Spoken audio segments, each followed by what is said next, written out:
A poor little black girl, 8 years old, stood on a street corner in the freezing rain trying to sell the last flowers her grandmother would ever grow. A billionaire sat in the back of a parked car across the street and watched her through the glass. He did not roll down his window. He did not call her over. He did not send his driver across with a folded bill. He just watched.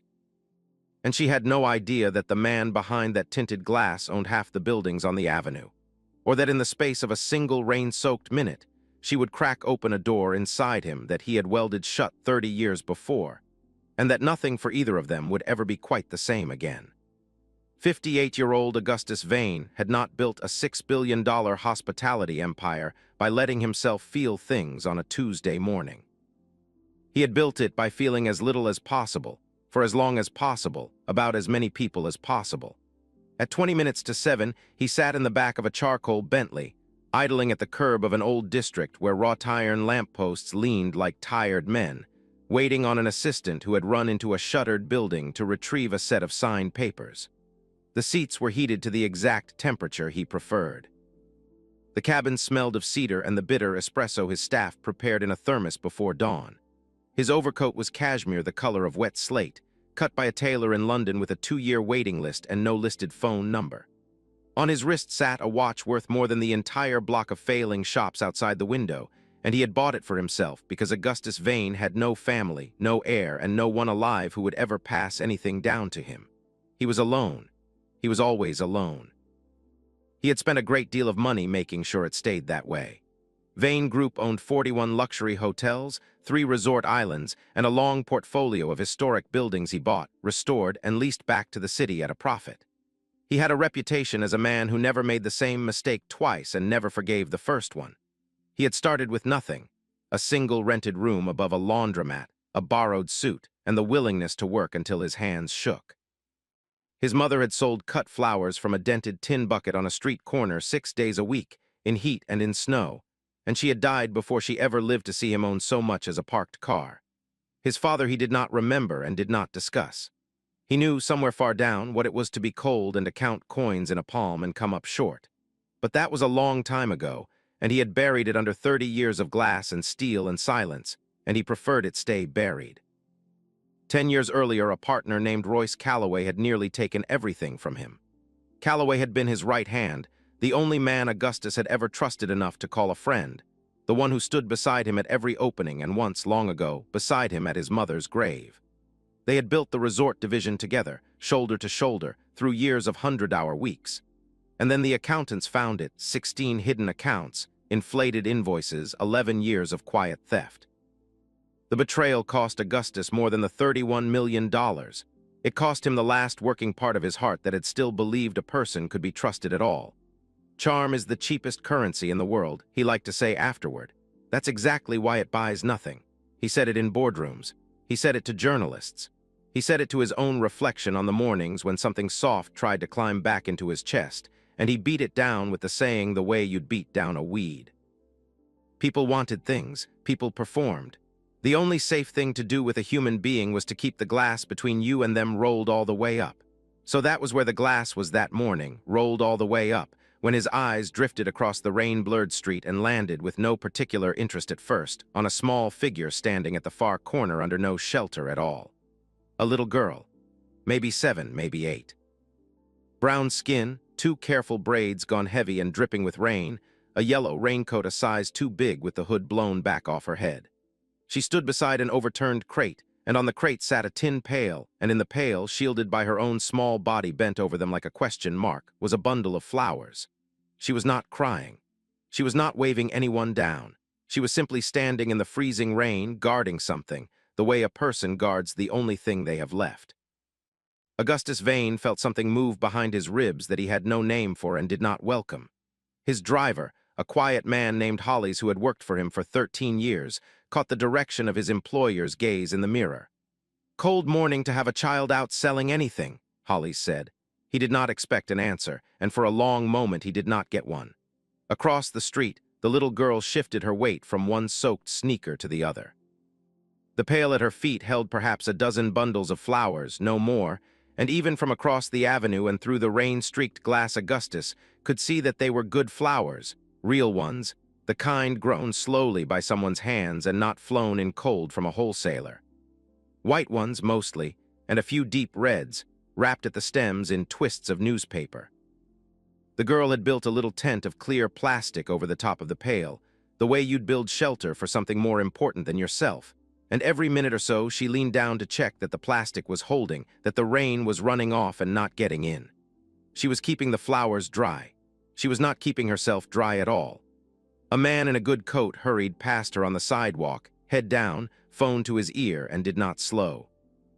A woman with an umbrella stepped around the crate without looking at it. A bus hissed by and threw a sheet of gray water that the girl turned her shoulder against, curling her whole small body over the pail to take the splash on her back so the flowers would take none of it. Then she straightened, peeled back one corner of the plastic, checked the white ones underneath, and Augustus saw it clearly 14 feet away through 2 panes of glass. Her shoulders dropped half an inch in relief. They were dry. She tucked the plastic back down and stood up straight again, chin lifted, waiting for the next person who would walk past her without stopping. Augustus knew that gesture. He knew it the way you know your own name. He had watched his mother make it 10,000 times, bend over the bucket, check the blooms, straighten up, lift the chin, wait. Flowers first. Always the flowers first. The memory came up out of him without permission, 30 years buried, and arrived all at once, clear as the glass in front of his face. He was 7 years old. It was winter. The man who delivered flowers from the grower's market had stopped coming when his mother couldn't pay the delivery fee. And so on Saturdays, she had walked to the market herself and carried the heavy buckets back 2 at a time, switching hands when her fingers went numb, because a bucket that didn't reach the corner was money she didn't have. He remembered her coming through the door of their single rented room with her hands the raw red color of meat, and setting the buckets down with terrible care, and only then, only after the flowers were safe in water, sitting down and pressing those ruined hands between her knees to thaw them. She had checked the flowers first. She had checked them first even on the morning of the day she finally got too sick to stand, and there had been no money for the specialist, and Augustus had been 19 years old and could do nothing at all but watch her go. He had not let himself think about her chapped red hands in 3 decades. He was thinking about them now helplessly because a little black girl in a too big yellow raincoat was standing across the street keeping flowers dry with her own freezing body, and she had her chin lifted in exactly the way his mother used to lift hers, and the rain was coming down on her and she was not making a single sound of complaint. "Sir," Holly said. His employer had gone very still in the back seat, one hand pressed flat against the window glass without seeming to know it was there. Augustus did not answer right away. The whole machinery of the man he had become for 30 years told him to look away. A child selling flowers in the rain was not his problem. He did not get involved. He did not roll the glass down. Charm was free, and so were sad stories, and a man who let every wet face on a street corner reach him would have nothing left of himself by noon. He had heard that voice for 30 years and obeyed it for 30 years, and it had kept him perfectly safe and perfectly alone behind perfectly clear glass.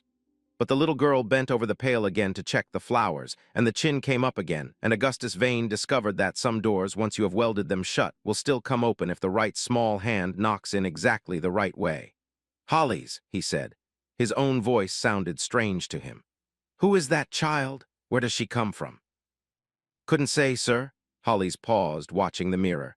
"But that shop right behind her, the one with the green sign, that's a flower shop. Eddie's, I'd guess that's where she comes from." Augustus looked at the faded sign over the shuttered-looking little storefront, and at the girl standing guard in front of it, and he did not look away this time. Section 310, for 30 years, Augustus Vane had not opened his own car door. There was always someone to do it, Holly's, a doorman, an assistant hovering at the curb. So when his hand found the handle that morning and pulled, the small mechanical click of it sounded enormous in the quiet cabin, like something breaking. "Sir," Holly said, half turning, "the rain let me get the umbrella," but Augustus was already stepping out into it. The cold hit him the way it had not hit him in decades. He had insulated himself against weather the way he had insulated himself against everything else, with heated leather and cashmere and tinted glass. And now the rain came down on the slate-gray coat that had never once been rained on, and soaked through the shoulders, and ran cold down the back of his neck, and he found that he did not mind it. He crossed the avenue between two slow-moving cars, a tall, silver-haired man in a coat worth more than the building behind the girl, and he came to a stop in front of the overturned crate and the tin pail and the child bent over it. She looked up at him. She was not frightened, or if she was, she did not show it. She had the steady, sizing-up look of a person much older than 8, the look of a child who had learned early that the world was full of strangers and that some of them helped and most of them didn't, and that you could not always tell which was which by the coat. "Morning, mister," she said. "You want flowers, they're real ones. My grandma grew 'em. They don't smell like the fake kind." She lifted one bundle out of the pail, careful to keep the rest covered, and held it up to him in 2 small hands. "These white ones are the best. They bruise the easiest, so I keep 'em on the bottom, but they're the prettiest ones we got." Augustus looked at the flowers and then at the girl, and his throat had gone tight in a way it had not in 30 years. "What's your name?" he asked. His own voice came out lower than he meant it to. "Maya," she said. "Maya Quinn, what's yours?" "Augustus." She considered this. "That's a big name." "It is," he agreed. "How much for the white ones?" $2 a bunch. She said it like a fact she'd memorized and would not negotiate the way you'd state your own address. "But if you buy 3, my grandma says you get the 4th one free. That's good business," she says. "You make the customer feel like they won something." A sound came out of Augustus that he had not made in years. It was not quite a laugh, but it was its cousin. "Your grandmother sounds like she knows business." "She knows everything," Maya said simply. "She taught me how to cut the stems so the flowers drink more water, and how to know which ones are gonna open and which ones already opened too much, and how to wrap them in the newspaper so they don't get squished." She glanced down at the pail, checked the plastic, straightened up again.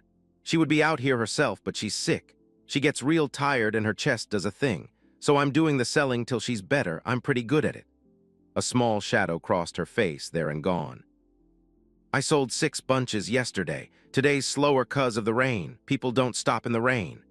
"No," Augustus said quietly. "They don't."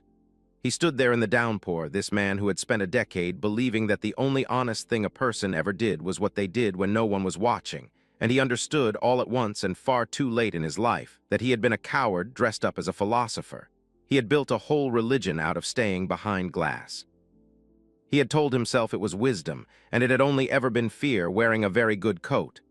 "Maya," he said, "how sick is your grandmother?" The girl looked up at him, and for the first time her composure thinned, just slightly, just enough to show the 8-year-old underneath the small businesswoman. "There's a doctor she's supposed to see," she said. "A special one. But he costs a lot, and the shop's not making enough, and they sent us a letter on the heavy paper that says the building's gonna get knocked down soon, so Grandma says we have to sell everything we can while we can." She lifted her chin in exactly the way his mother used to lift hers. "That's why I'm out here even when it rains. Every bunch I sell is part of the doctor." Augustus Vane looked down at the child, and the rain ran off both of them, and somewhere far back inside him a door that had been welded shut for 30 years swung the rest of the way open. "How many flowers do you have left in that pail?" he asked. Maya counted, lips moving. 11 bunches. "I'll take all 11, Augustus said. "And then, if you'll let me, I'd like to meet the woman who taught you to keep the white ones dry." Maya led him into the shop, holding the door for the tall stranger the way her grandmother had taught her to hold doors. And Augustus Vane stepped out of the rain and into a room that smelled of eucalyptus and damp earth and something green and living, and the smell undid him more thoroughly than the cold had. It was the smell of his entire childhood. It was the smell of his mother's hands. The shop was small and worn and immaculately cared for. The floor was swept. The buckets along the wall were arranged by color. A hand-lettered sign behind the counter read "Fresh cut, grown here" in a careful, old-fashioned hand. And beside it hung a child's drawing of 3 flowers in a pot, signed Maya in crayon. With a heart over the eye, everything in the room said the same thing the girl had said on the corner. "We do not have much, but what we have, we tend." In a chair by the back room doorway sat an old woman wrapped in a knitted shawl, and she rose when they came in, one hand going to the doorframe to steady herself. She was perhaps 80, thin in the way illness makes people thin, with silver hair pulled back and eyes that were sharp and clear and missed nothing. She looked at her granddaughter, soaked to the skin, and then at the silver-haired man in the ruined, expensive coat standing in her doorway, and Augustus watched her do the same fast arithmetic the child had done on the corner, friend or trouble, helper or harm. "Maya," the old woman said. Baby, you're soaked through. I told you when it comes down that hard, you come inside. Her voice was gentle, but it carried a tremor underneath, and when she finished speaking, her breath caught and she pressed a hand to her chest until it passed. I sold everything, Grandma, Maya said, and there was such pride in it that the room seemed to brighten. All of it. This is Augustus. He has a big name and he bought all 11 bunches and he wanted to meet you because I told him you taught me about the white ones. The old woman looked at Augustus for a long moment. Edith Quinn, she said, and did not offer her hand because she did not yet know what kind of man he was. You bought out the whole pail. I did, Augustus said. Then I owe you an honest accounting. Edith's chin came up, the same chin, the same gesture, and Augustus understood now where the girl had learned it. Those are good flowers, the best I've grown, but they're the last I'll grow in this shop. We've got a notice. The building's bought and slated to come down, and the new owner's some company that sends letters and never answers a phone. So there's no use my pretending to you that this is a business with a future. You bought 11 bunches of beautiful flowers from a shop that's closing. I'll not have you thinking you bought into something it isn't. She did not know, could not have known, that the company that sent letters and never answered a phone was his. That the demolition order with her shop's address on it had crossed his own desk among 100 others. A single line on a redevelopment schedule. A building, a number, a thing to be flattened so that something more profitable could rise. He had signed off on it without ever once seeing the green sign, or the swept floor, or the buckets sorted by color, or the child's drawing with the heart over the eye. Augustus Vane stood in that small, fragrant room and felt the full weight of his own life settle onto his shoulders like a wet coat. He had spent 30 years building an empire so vast it could have saved 1,000 women like his mother. And he had used that empire, among other things, to put a death sentence on a flower shop run by a sick old woman and an 8-year-old without ever knowing or caring that they existed, because they had only ever been a line on a page that no one made him read aloud. Mrs. Quinn, he said, and his voice was not entirely steady. What's the name of the company on the letter? Edith's eyes narrowed slightly. She crossed to the counter, lifted a heavy cream envelope from where it sat weighted under a stone, and held it out. He took it. He did not need to read it. He knew the letterhead the way he knew his own signature because his own signature was on 1,000 documents bearing exactly that crest. Vane Group Hospitality. For a moment, Augustus could not speak at all. You know it, Edith said. It was not a question. She had read his face the way she read everything, completely. I know it, Augustus said. I'm the man who owns it. The room went very quiet. Maya looked between the two adults, sensing the air change without understanding it, and reached up to take her grandmother's hand. Edith Quinn did not flinch.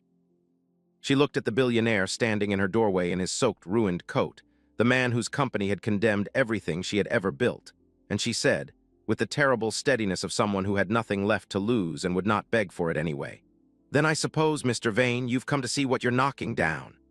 "No," Augustus said. "I came in out of the rain because of a little girl and a pail of flowers, and I did not know whose shop I was walking into until 30 seconds ago." He set the cream envelope back down on the counter, gently, as if it might break. "I want to say that plainly, Mrs. Quinn, because I think you're a woman who values plainness. I did not come here to gloat over what I'm tearing down. I came here because your granddaughter held up a bunch of white flowers in the rain and reminded me of someone I have spent 30 years trying not to remember."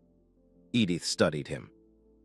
The sharpness in her eyes did not soften, but it shifted, the way a person's gaze shifts when they are revising an opinion in real time. "And who would that be?" "My mother." The word came out of him rough, unused. "She sold cut flowers from a tin bucket on a corner, 6 days a week in every kind of weather. She kept the flowers dry and let herself get soaked, exactly the way Maya was doing out there just now. She got sick the way you're sick. There was a doctor she needed and we couldn't pay for him, and she died before I had 2 coins to rub together, let alone," he gestured vaguely at the coat, the watch, the whole impossible weight of everything he owned, all of this. He stopped. "I built all of this, and I built it into a thing that signs papers to knock down flower shops without ever reading the address. I didn't know your shop existed until I walked in the door. That's not an excuse. It's worse than an excuse. It's the truth." Maya, still holding her grandmother's hand, looked up at him with enormous eyes. "You're the one knocking down our shop?" she asked, and there was no anger in it, only a child's bewildered effort to make the pieces fit. "But you bought all my flowers." "Yes," Augustus said. He crouched down then, slowly, an old man in a wet coat lowering himself to a little girl's eye level, something Hollies would later swear he had never once seen the man do. "I did both of those things, Maya, and one of them was wrong. So I'm going to fix it. Is that all right with you?" Maya considered this with great seriousness. "What does fix it mean?" "It means the shop doesn't come down," Augustus said. "Not this month, not next year. It means your grandmother sees that special doctor this week, and not because anyone's doing you a favor, but because I owe it to her, and to somebody I couldn't help a long time ago. And it means that if your grandmother's willing, I'd like to buy flowers from this shop every single week, for all 41 of my hotels, so that you never have to stand on a corner in the freezing rain to pay for a doctor again." He paused. "But your grandmother runs this shop, not me, so she gets to say yes or no. That's how it should be." Edith Quinn lowered herself slowly back into her chair. Her hand had not let go of Maya's. For a long moment she said nothing at all, and Augustus let the silence stand, because he had learned that morning, finally, the difference between filling a silence to get something and holding one to give someone room. "Mr. Vane," Edith said at last, "I have lived 81 years, and I have learned to be suspicious of rich men who arrive wet and remorseful and full of promises. Promises are cheap." She let that land. "But you didn't come in here promising. You came in here confessing, which is a rarer and more expensive thing. A man who lies will tell you what you want to hear. He doesn't usually walk into a stranger's shop and announce he's the one who's been trying to tear it down." She drew a slow, careful breath, the kind that cost her something. "So I'll believe you for now on a trial." "That's fair," Augustus said, "and we don't take charity in this shop." Edith's chin came up one more time, and Maya's came up with it unconsciously, a mirror. "Whatever you do for me and that baby, it's an advance against flowers we'll grow and deliver and earn. Every penny of that doctor gets paid back in white blooms and red ones. You understand me? Maya, you understand your grandmother?"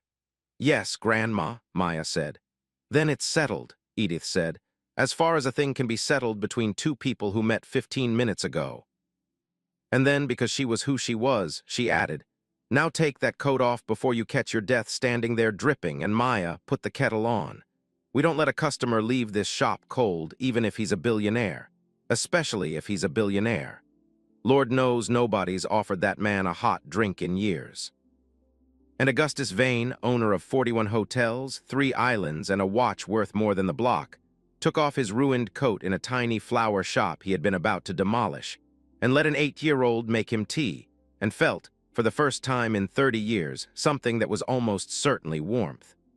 The specialist saw Edith Quinn that Thursday.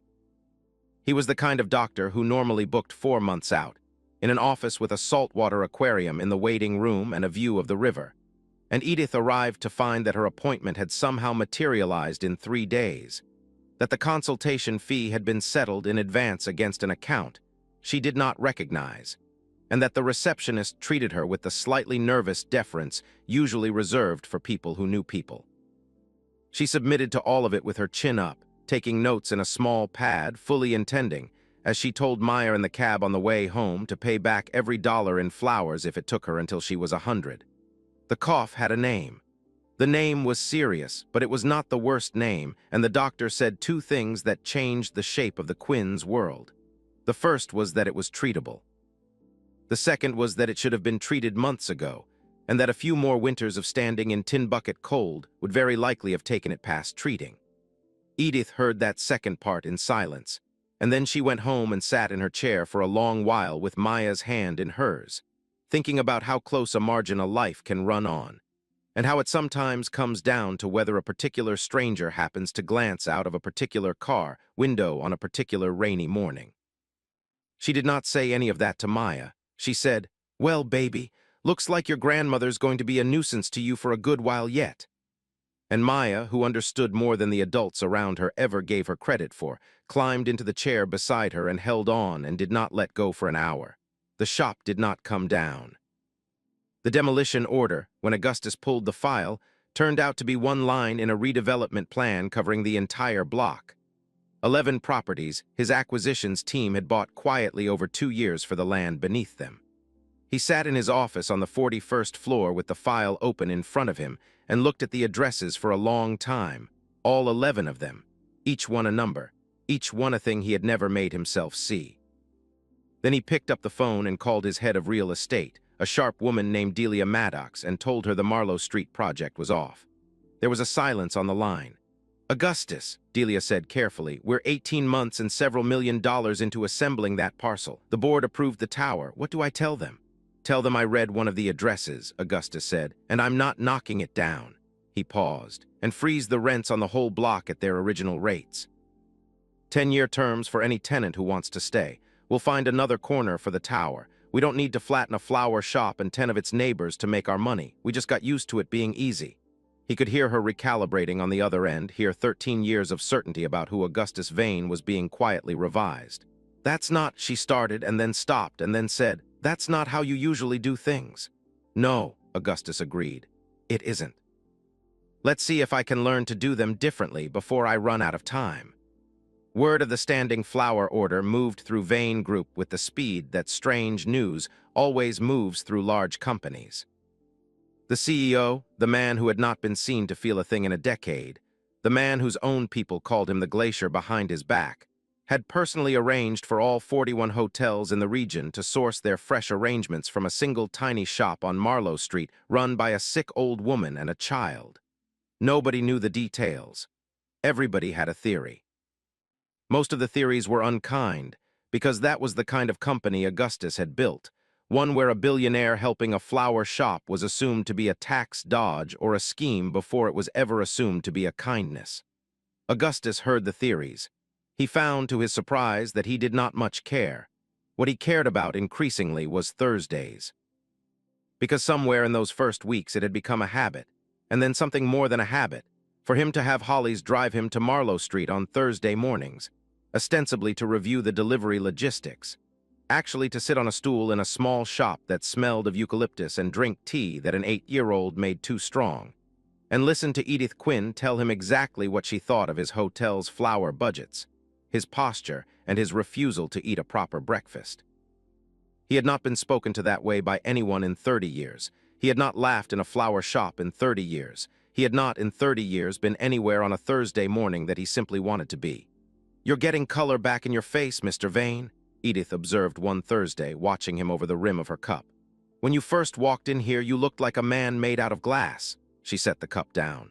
"Glass doesn't keep anybody warm, not even the man inside it." Augustus looked at her, and at the little girl wrapping white flowers at the counter, and he found he had no argument to make at all. There were people inside Vane Group who did not like what was happening to Augustus, and chief among them was a senior vice president named Royce Calloway's successor, a man named Bertram Voss, who had built his career on the company being exactly the kind of company it had always been. Voss managed the Regional Acquisitions Division. The Marlowe Street Tower had been his project, his 18 months, his expected bonus, and when it died in a single phone call, he did not forgive it, and he did not forget who had killed it. He could not attack the decision directly. Augustus owned the company did what Augustus said. So Voss did what men like him always do. He went looking for the rot underneath. It did not take him long to find the flower shop's books, the lease history, the frozen rents, the standing order that paid a Marlowe Street florist a sum that, spread across 41 hotels, was almost invisible but, looked at in one place, looked like exactly what Voss wanted it to look like. He found the canceled demolition. He found the prepaid medical account. He assembled it all into a tidy folder, the way men like him assemble things, and he brought it to a meeting of the senior leadership on the 41st floor, and he laid it on the table with the satisfaction of a man who believes he is about to do something brave. "I think the board needs to be aware," Voss said, "of a pattern of decisions that appear to be personal, not commercial." He slid the folder toward the center of the table. "A killed project worth tens of millions. Frozen rents across an entire block at a direct loss. A vendor contract steered to a single unqualified shop, and I'll just say it, a medical bill paid by the company for the proprietor of that shop. I'm sure there's an explanation, but from the outside it looks like the chief executive is running a charity out of shareholder funds. And charity," he added with a small, cold smile, "is the cheapest thing in the world. Doesn't cost the giver a thing but other people's money." He had chosen that last line deliberately. He knew the boss's old saying. He thought he was turning it against him. Augustus Vane sat at the head of the table and let the folder sit there in the center, unopened, for a long moment. He had spent 30 years being exactly the man Voss was appealing to, the man who would have looked at that folder and seen weakness, sentiment, a liability to be cut. He knew that man intimately. He had been that man longer than Maya Quinn had been alive. "You're right about one thing, Bertram," Augustus said at last. "It is personal." He looked around the table at the careful, neutral faces of people who had learned long ago to wait and see which way the glacier was going to move. "I want to tell you all something, and then we're going to vote, and you can vote however your conscience tells you, and I'll abide by it for everything except the things that are already done, because those are not coming undone. 30 years ago, my mother sold flowers from a bucket on a corner and died of an illness we couldn't afford to treat. I have spent every year since then making certain I would never be that powerless again, and somewhere in the making certain, I became a man who could sign a paper to demolish a flower shop and never even read the address. A few weeks ago, I read the address. It belonged to a sick old woman and her 8-year-old granddaughter, and the little girl was standing in freezing rain selling the last flowers in the place because they needed the money for a doctor. He paused. "I have spent 30 years saying that charm is the cheapest currency in the world, and I was right about that. But I had the conclusion exactly backwards. I thought it meant you should trust nothing and no one. What it actually means is that the cheap things, words, charm, a saying you repeat in a boardroom to sound hard, those are worthless. And the expensive things are the ones that cost you something to do. Reading the address costs something. Killing your own profitable tower costs something. So does an 8-year-old standing in the rain to keep flowers dry for a grandmother who needs her." He looked directly at Voss. "You called it charity and you meant it as an insult. I'll take the word. But understand the difference. Charity is loose change you toss from a warm car. What I'm doing is a correction, and a correction is the most expensive thing a man can pay because the only currency it takes is admitting you were wrong." The room was silent. Voss had gone pale. The folder sat unopened in the center of the table, and somehow it had become not Augustus's indictment but his own. "Now," Augustus said almost gently, "you wanted a vote. Let's vote. All in favor of the chief executive of this company being permitted to read the addresses of the buildings he tears down, raise your hand." Slowly, around the table, one hand went up. Then another. Then most of them. Bertram Voss did not raise his hand, but it no longer mattered, and from the look on his face, he knew it. After the meeting, Augustus did something else he had not done in 30 years. He did not have Hollies drive him home to the silent penthouse with the view and the cedar smell and the espresso thermos. He had Hollies drive him to Marlowe Street on a Wednesday, with no delivery logistics to review and no excuse prepared. And he sat on the stool in the warm, fragrant shop and told Edith Quinn what had happened in the boardroom, the way a person tells someone whose opinion has come to matter to him. Edith listened to the whole thing, wrapping stems while he talked, the way she always did. When he finished, she was quiet for a moment.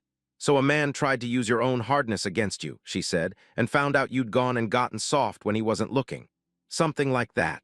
Good." She tied off a bundle and set it aside. "A man your age, with your money, who's just now learning to feel things, that's a dangerous time, Mr. Vane. You'll either let it crack you all the way open and become someone worth knowing, or you'll get scared of the feeling and seal yourself right back up, and the second one's easier, and most men your age choose it." She fixed him with that clear, sharp look.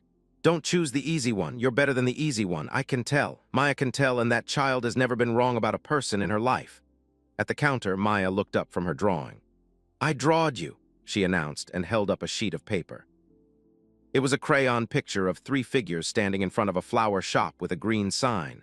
A tall figure with silver hair, rendered as a gray scribble, holding the hand of a small figure with 2 braids, and beside them an old woman in a chair, and over all of it a yellow sun pushing through gray rain. Underneath, in careful, uneven letters, she had written, "My friends." Augustus Vane took the drawing in 2 hands the way the child had once held up the white flowers to him in the rain. Looked at it for a long time. He had a watch worth more than the block and 3 islands in 2 oceans and 41 hotels, and he understood, holding a piece of crayon paper that an 8-year-old had labeled "My friends," that he had never in his life owned anything worth a tenth of it. "May I keep this?" he asked, and his voice was not steady at all. "That's why I drawed it," Maya said, as if this were obvious. "It's for your office. Grandma says your office probably doesn't have anything happy in it." "Your grandmother," Augustus said, "is right about a great many things." He framed the drawing. He hung it on the wall of the 41st floor office where deals worth hundreds of millions had been made and unmade in silence, between a window full of city and a shelf full of awards. And visitors sometimes glanced at it and could not work out why a crayon picture of a flower shop hung in such a place. And Augustus never explained it because the people who needed to understand it already did. The treatment worked the way good things tend to, slowly, unglamorously, day by day. Edith's chest eased. The cough loosened its grip. By the time the rains gave way to spring, she could walk the length of the shop without stopping for breath. And by summer, she could tend the long greenhouse boxes behind the building again, though she let Maya do the heavy watering now and supervised from a chair in the doorway, which she insisted was the most important job and which everyone allowed her to believe. The shop did not just survive, it grew. 41 hotels need a great many flowers, and Edith Quinn's hands could not grow them all, so she did what she had always told Maya good business did. She made the customer's need into the shop's strength. She hired help. She brought on 3 people from the neighborhood, 2 of them mothers raising children alone who had been turned down by everyone else in the city. And she paid them properly and taught them to cut the stems at the right angle and to keep the white ones on the bottom. And the little failing storefront on the condemned block became a real and thriving business, the first of its kind any of them had ever had a share in. And every penny of the doctor got paid back, exactly as Edith had sworn it would, in white blooms and red ones delivered weekly, billed honestly, an old woman's pride settled in full. Augustus tried once to wave the debt away, and Edith looked at him over her teacup with such withering clarity that he never tried again. "We are not a charity, Mr. Vane," she said. "We are a flower shop with a very strange new friend. There's a difference, and you of all people ought to know it by now." He did. He had learned it in a boardroom and learned it again in this very chair. And he was learning it, he suspected, a little more every Thursday for the rest of what was turning out to be a far better life than the one he'd built behind the glass. The years went by the way good years do, quietly and without drama, which is its own kind of miracle when you have lived through the other kind. Edith Quinn lived to see the spring after that, and the spring after that one too. She lived to scold Maya for cutting the white ones at the wrong angle, and to take it all back an hour later when they opened beautifully anyway. She lived to see the shop on Marlowe Street become the anchor of a block that Vane Group never demolished, a block that Augustus, to the bafflement of his board and the eventual grudging admiration of the city, restored instead, frozen rents and all, until the failing little stretch of storefronts became a place people actually wanted to be. There is no medicine for being 81, but there is a great deal of medicine in being needed and in watching something you built refuse to die. And Edith had both in abundance, every single day, until the very end of a long and unhurried life. When she did go, finally, it was in her own chair by the backroom doorway, in the smell of eucalyptus and green growing things, with Maya's hand in hers and Augustus Vane standing in the room he had once come to tear down. And she went the way she had lived, with her chin up and no complaints anyone could hear. At the funeral, Augustus stood beside Maya, who was 13 by then and nearly as tall as the buckets, and when the girl's hand found his and held on, the billionaire who had buried his own mother alone at 19 with no money and no one beside him discovered that grief, when it is shared, is a different and more bearable thing than the grief he had carried locked behind glass for 30 years. He had not been able to help his mother. He had been able to give Edith Quinn 6 good years she would not otherwise have had, and a granddaughter raised in a home that was warm and a shop that did not close, and that, he understood at last, was the only kind of correction the world ever truly allows, not to undo the loss behind you, but to refuse to let it repeat in front of you. Maya grew up in that shop. She grew up wrapping stems and sorting buckets by color and telling customers that if they bought 3 bunches, the 4th one was free, because it made the customer feel like they'd won something, just as her grandmother had taught her. She grew up with Augustus Vane at the edge of every important day, not quite a grandfather and something more than a strange, rich friend, the man who showed up on Thursdays and at recitals and at every single one of her birthdays with flowers from her own shop, which made her laugh every time. He paid for her schooling and pretended it was an advance against future deliveries, and she let him pretend it, because she had learned from the best that there is a difference between charity and a correction, and that a person's pride is worth protecting on both sides of a gift. She took over the shop at 22. By then it supplied flowers to all 41 Vane hotels and a dozen other clients besides, and it employed 9 people, and it had 3 glass houses behind it where there had once been a single row of greenhouse boxes.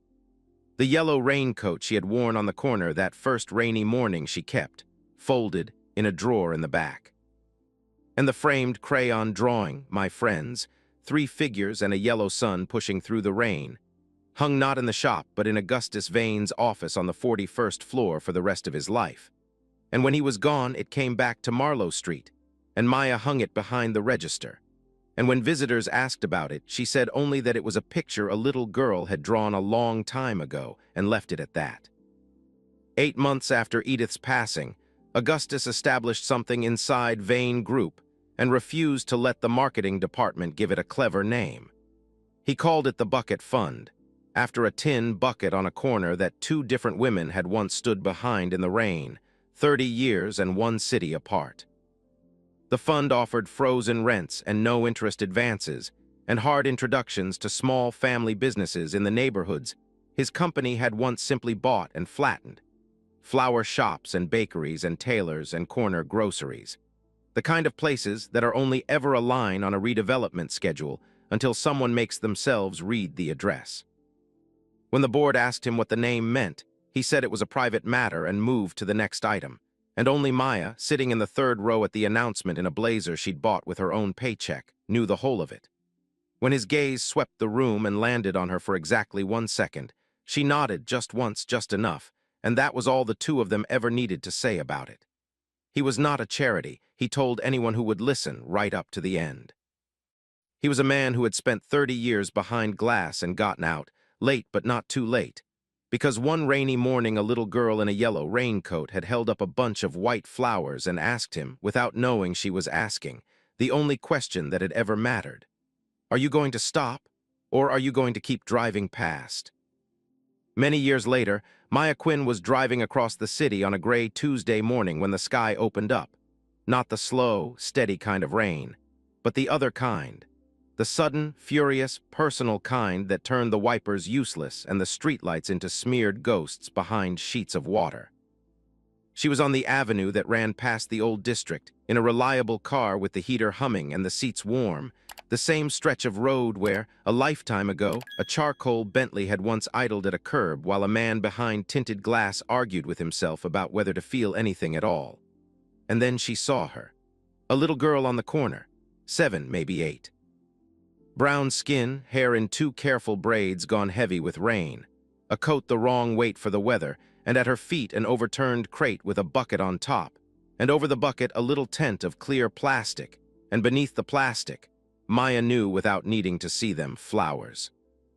The child was bent over the bucket like a question mark, checking that the plastic held, that the rain ran off and not in, keeping the flowers dry and letting herself get soaked, because that was the arrangement that had always been the arrangement in this city in the rain, for as long as there had been little girls and buckets and grandmothers who needed something the flowers might pay for. Maya's foot found the brake before her mind formed a thought. She pulled to the curb. She rolled down the window. And she did not sit behind the glass and watch, the way a man had once watched her grandmother and once almost watched her, did not weigh it, did not test it, did not wonder what it might cost or what she might gain. She had been taught the lesson too well by an old woman in a shawl and a billionaire in a ruined coat to ever need to learn it twice. "Hey," Maya called over the roar of the rain. "Those real flowers." The little girl looked up, wary, sizing up the stranger in the warm car the way the children of hard mornings always do. "Yes, ma'am," she said. "My grandma grew 'em. They don't smell like the fake kind." "I know they don't," Maya said. "How much for the white ones?" $2 a bunch. You buy 3, the 4th one's free." The girl lifted her chin. "It's good business, makes the customer feel like they won something." Maya laughed, and it came out a little broken, because the rain on the windshield and the rain on her own face had gotten confused for a moment. "Your grandmother sounds like she knows business," she said. "She knows everything," the little girl said. "I'll take all of them," Maya said. "Every bunch in the bucket, and then I want you to get in this car out of the rain and tell me where your grandmother's shop is, because I'd like to meet a woman who taught a kid to keep the white ones dry." She reached across and pushed open the passenger door. "Come on. I've been exactly where you're standing, I promise you that." The little girl hesitated, looked at the warm, dry seat at the open door, at the woman behind the wheel whose eyes held something she couldn't name but somehow completely trusted. And then she carefully lifted her bucket, climbed in, settled the flowers on her lap so they wouldn't tip, and pulled the door shut against the storm. Maya pulled back onto the road. Wipers beat their old rhythm, the heater wrapped around both of them. And for a few blocks neither of them spoke, and then the little girl said quietly, "Nobody usually stops in the rain."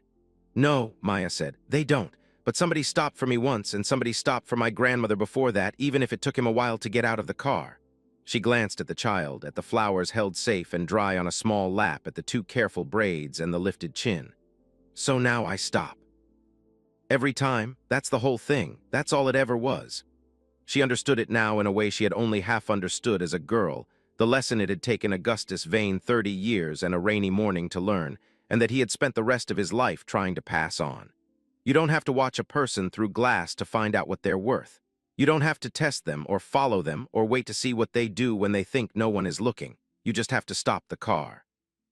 The distance between where a person is and where they belong is not measured in miles or in dollars or in anything you can count from behind a window. It is measured in the number of people willing to pull over in the rain and say the only words that have ever truly mattered. "Get in. I see you." A billionaire had once watched a little girl from his car and very nearly drove past, and the not driving past had remade his entire life.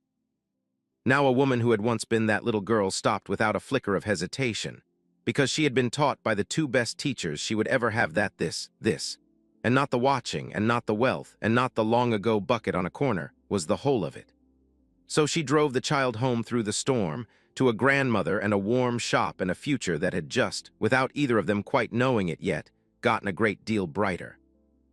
And the rain that had once tried to stop them both came down on the roof of the warm car and could not touch a single thing inside it. Thank you for watching. If this story reminded you of someone who stopped for you when they didn't have to, or someone you could still stop for, share it with them.